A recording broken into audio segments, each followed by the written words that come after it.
Break के बाद खैर मकदम में आप सभी का प्रोग्राम आप देख रहे हैं। सलाम जेके आसिफ रशीद और सनम एजाज के साथ 9:05 हो रहे हैं। मजीद आगे बढ़ेंगे, एक अहम मामले पर बात करेंगे और बात ज़रा मेडिकल के शोबे की भी, क्योंकि मेडिकल के शोबे में बहुत सारी ऐसी डिवाइसेस हैं, ऐसे गैजेट्स हैं, ऐसे आलात हैं जिनका इस्तेमाल होता है और जो इसके लिए ऑलरेडी डायरेक्शंस थी कि कैसे कहाँ पर कौन सी डिवाइस इस्तेमाल की जाती है। इसके लिए मजीद कुछ कवायद व ज़वाबित बनाए गए हैं और रजिस्ट्रेशन जो है मेडिकल डिवाइसेस की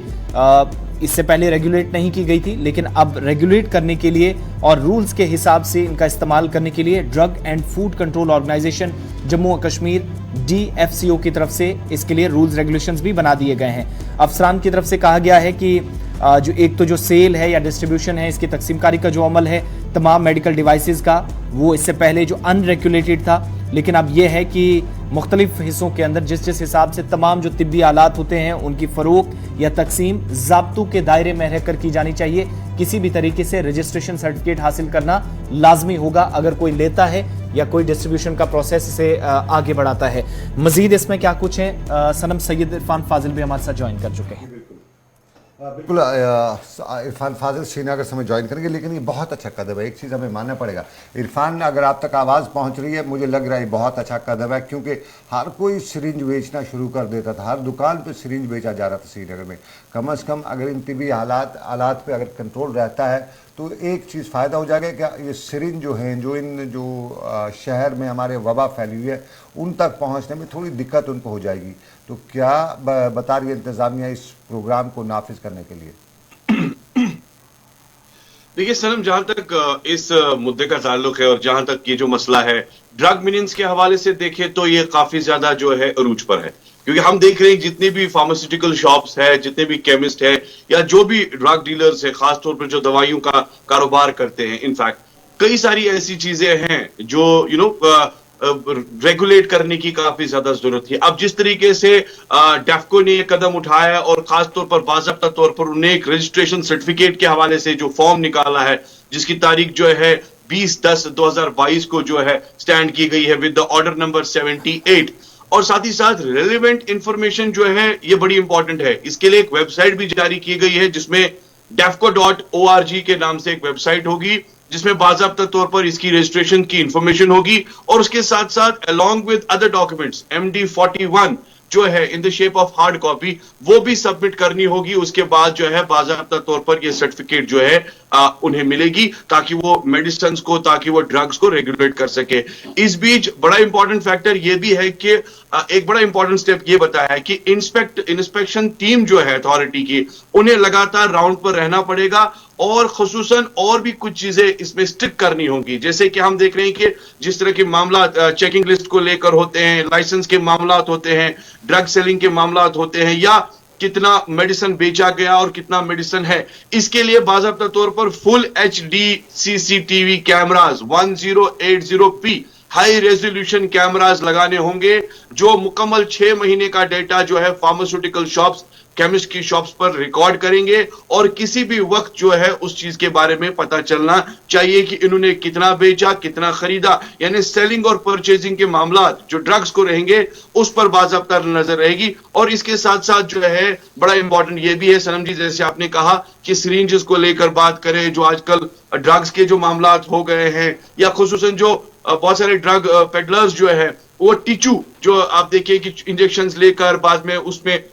मेडिसिन डाल के, कल भी हमने एक बहुत बड़ा हादसा देखा। इनफैक्ट एक जगह पर शख्स एक ड्राइव कर रहा था, अचानक से उसने गाड़ी ठोक दी, 4 लोगों की जो है उसमें कह सकते हैं कि नुकसान भी हुआ और बाद में पता चला कि वो शख्स जो है ड्रग्स में मुब्तला था। तो कहीं ना कहीं ये बेहतरीन इकदाम है, रजिस्ट्रेशन सर्टिफिकेट हासिल करनी है। कई सारे ऐसे दुकान है, कई सारे ऐसे सेलर शॉप्स है जहां पर विदाउट कंसेंट जो है मेडिसिन बेची जाती है। और सबसे बड़ी बात prescription, which is very very important. अगर आपको पता होगा, दिल्ली में आप एक दवाई की टेबलेट विदाउट प्रिस्क्रिप्शन नहीं खरीद सकते हैं जब तक आपके पास प्रिस्क्रिप्शन नहीं होगा। मगर हमारे कश्मीर में क्या है, लेन देन का मामला है, सलाम अलैकुम है, अगर कभी कभी दवा की जरूरत भी पड़ती है तो दुकानदार उसे इजीली दे पाता है। अब अगर इस तरह के सख्त कायदे कानून लागू होता है तो जाहिर सी बात है ड्रग मिनियंस को लेकर या बाकी मामला पर जरूर रोक लगेगी। एक चीज और भी, क्या ये इतना आसान था कि आप आसानी से ये डिवाइसेस खरीद सकें, डिस्ट्रीब्यूशन का प्रोसेस, या इस पर इससे पहले भी कोई जो कंसर्न अथॉरिटी है जिसके पास ये अथॉरिटी है कि वो इन पर नजर रख सकती थी, इतना सख्ती से काम हुआ रूल्स के हिसाब से, या फिर फ्रीली कहीं पर भी आप मेडिकल शॉप पे चले जाएं आपको ये चीजें मिल जाती थी और फिर इस्तेमाल कहाँ होती थी ये भी पता नहीं है? देखिए, जाहिर सी बात है, डेफको ने जिस तरीके से इस कॉम्पिटेंट अथॉरिटी को लागू किया, रजिस्ट्रेशन के मामला को लागू किया, सर्टिफिकेट्स को लागू किया, इट इज वेरी इंपॉर्टेंट। जब तक इस तरह की कार्रवाई नहीं हो रही थी, इस तरह का सिचुएशन नॉर्मल हो गई थी, कोई भी जाता था। और आम अक्सर पेशतर हम देखते हैं आसिफ, शहर श्रीनगर की मैं बात करूं या किसी भी एरिया की बात करूं, यहां पर दवाई जो है बड़ा आसानी से आप ले सकते हैं, नाम बता दीजिए मिल जाती है। इनफैक्ट मैं ये भी कहूंगा कि कई सारे ऐसे मेडिकल शॉप्स है जो आपको बिल भी नहीं देते और कोई लेन देन के हवाले से बिल भी नहीं पूछता है, क्योंकि इस पर जरूरी है जब तक उसका रजिस्ट्रेशन नंबर्स नहीं होंगे, क्योंकि कल दवाई के कुछ और मामला होंगे, यहां बड़ा इसको इजीली लाइट फैक्टर में लिया जाता है। और जिस तरीके से ड्रग मिनेंस बढ़ रहा है, जिस तरीके से ड्रग पैडलर्स को पकड़ा जा रहा है, जिस तरीके से अब दवाइयों के साथ साथ सिरिंज का इस्तेमाल हो रहा है, मुझे लगता है कि it's a very good common factor, जिसकी वजह से इस पर रोक जरूर लगेगी और उन लोगों के भी खिलाफ शिकंजा कसा जाएगा जो इसका फायदा उठाते थे। आसिफ, बिल्कुल, बहुत शुक्रिया इरफान, बहुत बहुत शुक्रिया। आसिफ, हमारे यहाँ ना कश्मीर में बड़ी मुसीबतें हैं। एक मुसीबत यह है कि कोई भी दुकानदार जो है वो दवाई बेचना शुरू कर देता है और उसको कोई कंट्रोल नहीं होता है। अब अगर देखें तो किसी हद तक अब कंट्रोल आ चुका है, लेकिन पेंसारी वाला भी अब दवाई बेच देता है। और फिर ये मेडिकल गैजेट्स जो हैं, ख़ास तौर पे ये तो ज़रूरत की चीज़ें, ये तो ठीक है, लेकिन जो सिरिंज हैं, ये सिरिंज बहुत बड़ी मुसीबत बने हुए हैं। ये जो जिस तरह अभी इसने लफन टिचू का इस्तेमाल किया, तो ये सारी चीज़ें जो हैं, ये इनको इस्तेमाल करने वाले लोग जो हैं वो सिरिंज वगैरह जो है किसी मेडिकल जो गैजेट्स बेचने वाला है उसे ले आते हैं, उसके पास कोई रजिस्ट्रेशन नहीं होती, क्योंकि कंट्रोल नहीं होता है। तो कम से कम कंट्रोल रहेगा, उस पर नज़र रहेगी कि किसने किसको बेचे, कहाँ बेचे और किस तादाद में बेचे। एक रुकावट जो है, मैं ये जिस तरह से हालात कश्मीर के बने हुए हैं इस परेशानी के आलम में, जिससे हमारे जो नई पोद गुजर रही है, तो उसमें एक ज़रूर चीज़ है कि हमें कुछ न कुछ सख्त इकदाम उठाने की ज़रूरत है। सिर्फ बिल्कुल, अगर कोई फिर तकसीम करना चाहता है या इसे फ़रोख्त करना चाहता है तो उनके लिए भी कहा गया है कि फॉर्म MD-41 है, जिसमें आपको ये चीज़ मेंशन करनी है जो इस बार पिछले जो रूल्स थे उनमें तरमीम की गई है। ये एक नई बात इसमें। दूसरा, जो DFCO है, डायरेक्टर जो drug and food control organisation Jammu Kashmir, कहा गया है कि मजीद अगर डिटेल्स किसी तरीके से लेनी है, कैसे आपको इस नई क्राइटेरिया का हिस्सा बनना है, कैसे आप एप्लीकेंट होंगे चीज़ें खरीदने के लिए, तो वेबसाइट पर तमाम चीज़ें डिटेल वाइज दी गई हैं। और वेबसाइट है www.dfcojk.org.in, जिस पर आप आसानी से जा सकते हैं, नए रूल्स भी पढ़िएगा और कैसे आप डिस्ट्रीब्यूशन या सेल्स का हिस्सा बन सकते हैं वो भी आपको डिटेल वाइज यहाँ चीज़ें मिलेंगी। आगे बढ़ते हैं, बात ज़रा आप तरक्याती मंसूबों की भी करते हैं। जम्मू कश्मीर के अंदर ऐसे दर्जनों तरक्याती मंसूबे हैं जिनमें हमने देखा कि कल बहुत सारे वज़ीर दिफा की तरफ से भी अवाम के नाम वक्फ किए गए, इनॉग्रेशन हुआ, इफ्तिताह किया गया, लेकिन बहुत सारे ऐसे मंसूबे हैं जिनका भी इंतजार और भी तवील होता जा रहा है। इनमें बड़ा मंसूबा है जो मरकजी वजीर नितिन गडकरी जिस पर खुद अपडेट करते रहते हैं, वो है जम्मू अखनूर का वो प्रोजेक्ट जहां फ्लाईओवर भी बन रहा है, सड़क का काम भी चल रहा है, जिसे 4 लेन से 6 लेन बनाने की कोशिश है। लेकिन तवील ये जो फ्लाईओवर है जिस पर काम लगभग मुकम्मल होने के लिए अब मजीद मार्च 2023 तक की बात कही गई है। जम्मू अखनूर सड़क है, ये बड़ा मंसूबा है, 1345 करोड़ रुपए इस पर कुल लागत है सरकार की तरफ से, जो खजाने से खर्च इस पर पैसा किया गया है। और दूसरी बात यह है, सरकार मानती है कि ये जो कुशादगी का मामला है, जो वाइडनिंग का मंसूबा सरकार के हाथ में था, वो मार्च 2023 तक मुकम्मल किया जाएगा, मतलब 5 से 6 महीने और इंतजार करना होगा। ये वही मंसूबा है जो सितंबर 2022 में कंप्लीट किया जाना था, लेकिन जब वज़ीर दाखिला राजौरी गए थे 4-5 अक्टूबर को, उसके बाद नॉर्थ कश्मीर गए, तो उस वक्त ज़रूर इस सड़क की सजावट हुई दाएं बाएं और फ्लाईओवर को भी ओपन कर दिया गया, लेकिन मुकम्मल तौर पर ऑफिशियली आप देखेंगे तकरीबन 60% काम जो है वो इस 20 किलोमीटर स्ट्रेच पर, तीसरा जो पैकेज था PMDP के उसके तहत भी लिया गया था, वो भी उसका एक बड़ा पोर्शन है। 2023 तक वाइडनिंग का जो प्रोसेस है वो मुकम्मल किया जाएगा। और जब तक ये नहीं होता, शहर में ट्रैफिक जाम, अखनूर से जम्मू तक मुसीबतें लोगों की बढ़ सकती हैं, बल्कि बढ़ भी रही हैं। इन दिनों इस सारे सिलसिले से वो गुजर रहा है। National highway infrastructure development corporation limited NHIDCL, जिसके अंडर जो ministry of road and highways हैं, नितिन गडकरी जिसकी जिम्मेदारी इस वक्त संभाले हैं, वो इस पूरे ये जो प्रोजेक्ट है उसको एग्जीक्यूट कर रही है। सड़क की कुशादगी का उसके पास जिम्मा है। 1345 करोड़ रुपए अभी तक खर्च कर रहे हैं और 4 अलग अलग पैकेजेस में 4 अलग अलग मराहिल में से मुकम्मल किया जाना था, जिसका ये तीसरा मरहला है। और कुल मिलाकर ये मंसूबा अब जाकर मार्च 2023 तक मुकम्मल होगा, जिसके बाद जम्मू से पुंछ और राजौरी जाने में भी बहुत हद तक आसानी होगी, क्योंकि रास्ता बराह रास्त इन दोनों ट्विंस जो बॉर्डर डिस्ट्रिक्ट्स हैं उनको जोड़ता है। दूसरी बात, सितंबर 2022 में इससे पहले जो रखी गई थी, दूसरा फेज कंप्लीट हुआ था। एक तो जहां इस मंसूबे के ऊपर जो पिछली डेडलाइन थी वो क्रॉस ओवर हुई, पहले 10 तारीख फिर 15 वहां तक पहुंचे, फिर एट द एंड ये हुआ कि तकरीबन इसी के ऊपर जो चूंकि बहुत सारे इलाकों के अंदर जो हाई ट्रांसमिशन लाइन है वो भी यहाँ से गुजरती है, बिजली का सारा सिस्टम है, पुंछ हाउस भी बहुत करीब है, अफसरान के घर हैं, तो उन सारी चीज़ों से होकर गुजरना था और बीच में खेत खलियान आते हैं। वाइडनिंग के प्रोसेस में मुआवजे की बात होती है, अराजी का मामला होता है, उन सारी चीज़ों को क्लियर किया गया है कंसर्न अथॉरिटी की तरफ से। और अब जाकर भगवती नगर चौक से तकरीबन ये 1 किलोमीटर के आसपास का जो चौथे तवी ब्रिज के आसपास ये जो जाकर सड़क मिलती है वहां तक पैकेज 1 में, उसके बाद दूसरे फिर तीसरे में काम शुरू हुआ और स्ट्रेचिंग का काम जो है वो आइंदा 2 से 3 दिनों के अंदर लगभग शुरू हो जाएगा। जम्मू अखनूर सड़क मंसूबा मार्च 2023 तक मुकम्मल होने की एक बार फिर यकीन दहानी कराई। बिल्कुल आसिफ, ये जम्मू कश्मीर में सबसे बड़ा ये से कहेंगे कि बड़ा जो फ्लाईओवर है वो यही माना जा सकता है, क्योंकि जो कैनाल है जम्मू है वहाँ से गणेश विहार जो मुट्ठी का एरिया है वहाँ तक लगभग ये 20 किलोमीटर का जो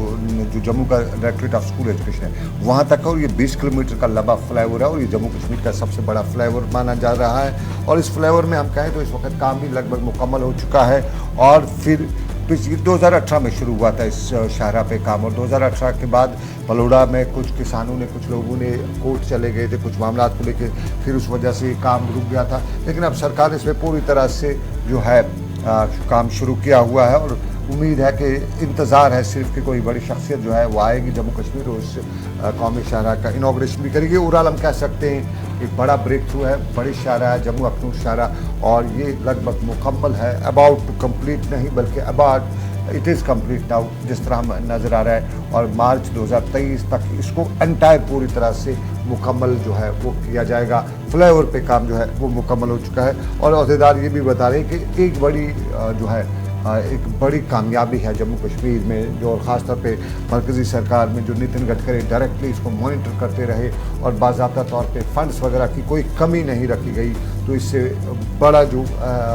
पुंछ का और राजौरी का इलाका जो है उस इलाकों के लिए जो पाली रोड जो है रोड कनेक्टिविटी दुनिया के साथ उसमें कहीं न कहीं राहत होगी। और फिर जम्मू से जो अखनूर तक के शाहराह है जिस पे सुबह सुबह के वक्त एक बड़ा रश रहता है, उस रश में भी किसी हद तक जो है परेशानी से नजात मिलेगी। आसिफ, चलिए आगे बढ़ते हैं, बात अब तहकीकाती एजेंसियों की भी करते हैं। कार्रवाई वस्ती इलाकों से शुमारी इलाका जात तक हुई है, लेकिन सबसे पहले आपको SIA की तरफ से जो कार्रवाई की गई है उसमें प्रेस रिलीज भी जारी कर दी गई है, डिटेल्स बताई गई है, कार्रवाई कैसे हुई, कैसे कहां पर चार्जशीट में किसका नाम आया है, ये डिटेल सामने आई। और NIA की तर्ज पर काम करने वाली जो रियासती तहकीकाती एजेंसी यानी स्टेट इन्वेस्टिगेशन एजेंसी, उसने भी एक खुसूसी अदालत में लश्कर तैयबा तंजीम के साथ 3 बताया जाता है कि गैर दर्जाबंद जो मिलिटेंट्स हैं इनके खिलाफ चार्जशीट दाखिल की है। जो ऑफिशियल रिलीज आया उसमें ये भी पता चला है कि श्रीनगर की जो अदालत है उसमें चार्जशीट मुअज़्ज़ज़ अदालत के सामने पेश की गई और चूंकि FIR नंबर या जो केस था वो बारामूला नॉर्थ कश्मीर का भी सामने था और UAPA एक्ट की मुख्तलिफ दफात का इस्तेमाल किया गया, 121, 121A, 38, 23 और एक्ट की 18वीं शिक का भी सहारा लिया गया है, IPC का भी सहारा लिया गया है। और बताया जाता है कि टारजू सोपुर के 3 मुलजिमान, एक जाहिद मुश्ताक गनई व मोहम्मद मुश्ताक अहमद साकिन अमरगढ़ सोपुर, आमिर शफायत मीर हैं, ये बताया जाता है कि 9 उमर हैं, ये भी अमरगढ़ सोपुर का है, जुवेनाइल है, और ताहिर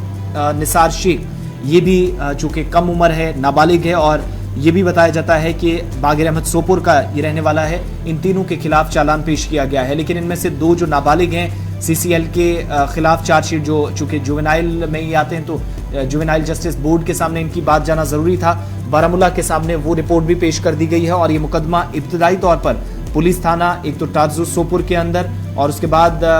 पुलिस कंपोनेंट सोपुर की तरफ से एक डॉकेट की वसूली पर दर्ज किया गया था सनम, जिसमें अब केस आगे बढ़ा है। 3 लोगों के नाम सामने आए हैं, लेकिन SIA के मुताबिक 2 इनमें नाबालिग थे जो जुवेनाइल जस्टिस बोर्ड बारामूला के सामने भी जो है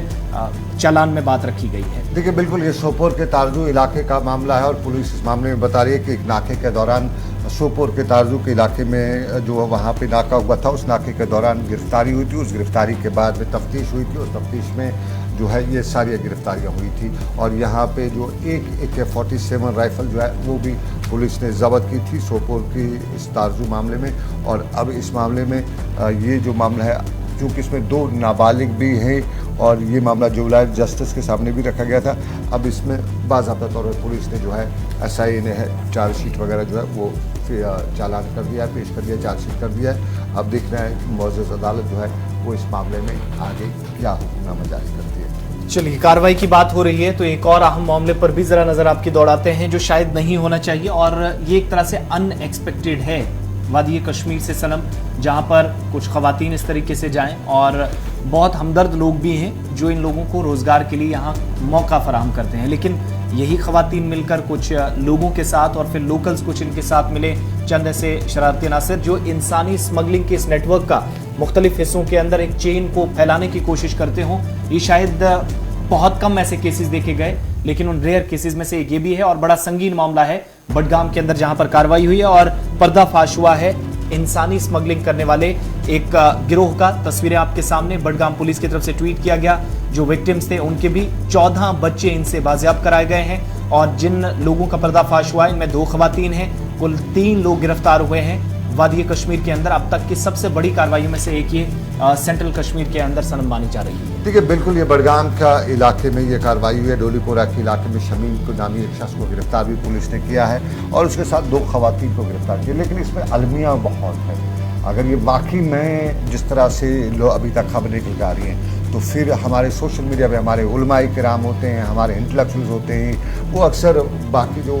हमारे माशरे के जो बाकी पहलू हैं, मैं उनसे कहूँगा तजादु में पड़े रहते हैं। उन्हें भी होश के नाखून लेना चाहिए कि आप जो कुछ भी कर रहे हैं उसके बाद ये तस्वीर कश्मीर की सामने आ रही हैं, उस कश्मीर की जिसको पिरवार कहा जाता है, उस कश्मीर की जहाँ पे हम रसूल अकरम सल्लल्लाहु अलैहि वसल्लम को मानने वालों की तादाद सबसे ज़्यादा है। तो उस कश्मीर में अगर ये हो रहा है और ये बेबस खवातीन हैं, ये बेबस लड़कियाँ हैं जो किसी न किसी नाबालिग नजर आती हैं, तमाम की तमाम खवातीन हैं और फिर ये सब कुछ जो हुआ है इस पे फिलहाल पुलिस ने कार्रवाई करते हुए इन 3 लोगों को गिरफ्तार किया है, जो वहाँ पे लड़कियाँ वगैरह जो है जिन्हें जो इन्होंने इनके जो जिससे हम आम तौर पे कहीं यरगमाल वगैरह जो बना रखी थी, उन्हें फ़िलहाल तो जो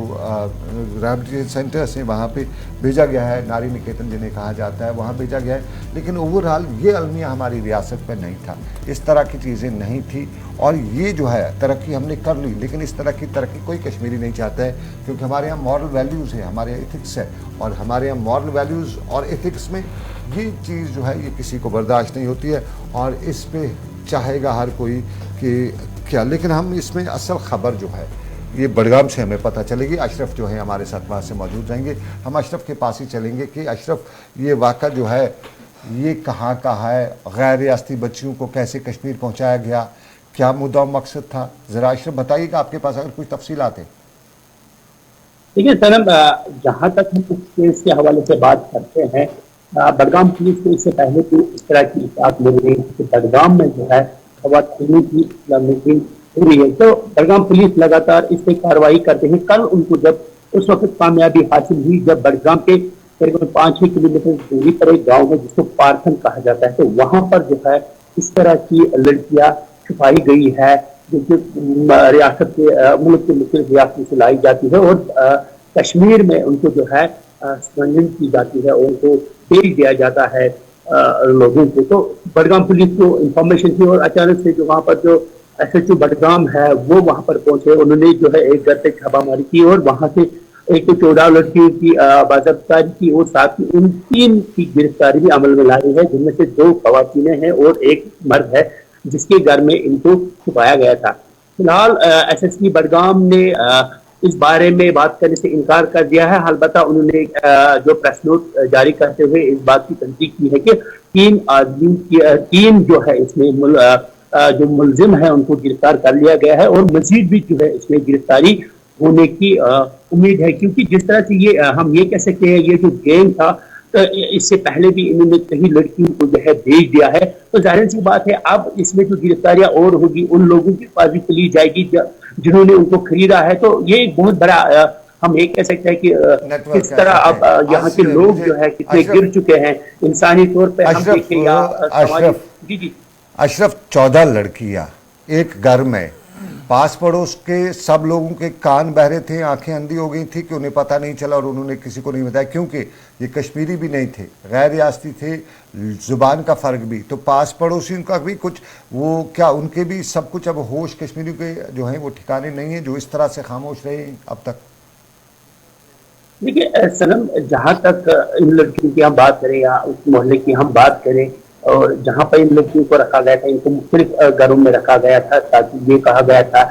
इस तरह की भी बातें सामने है कि इनको ये कहा गया कि इनके पास घर नहीं है तो इनको रख दीजिए फरार करके, जब तक इनको जो है असली घर वालों के पास हम भेज देंगे। ये हमारे कुछ दूर तरह के रिश्तेदार भी लगते हैं, यानी अगर एक लड़की है उसके ये रिश्तेदार है तो जैसे एक एक करके दो करके इनको भेज दिया जाता, तो शायद वहाँ के गाँव वालों को भी इस बारे में इल्मत हो सकती थी और उन्होंने शायद इस बात को जो है छुपा के ही रखा है। जब पुलिस ने कल कार्रवाई की उसके बाद हमने देखा पूरे जो बड़गांव है, गाँव कौन सा है, ये गाँव कौन सा गाँव है और ये क्या पूरा मोहल्ला ही इसी टाइप का है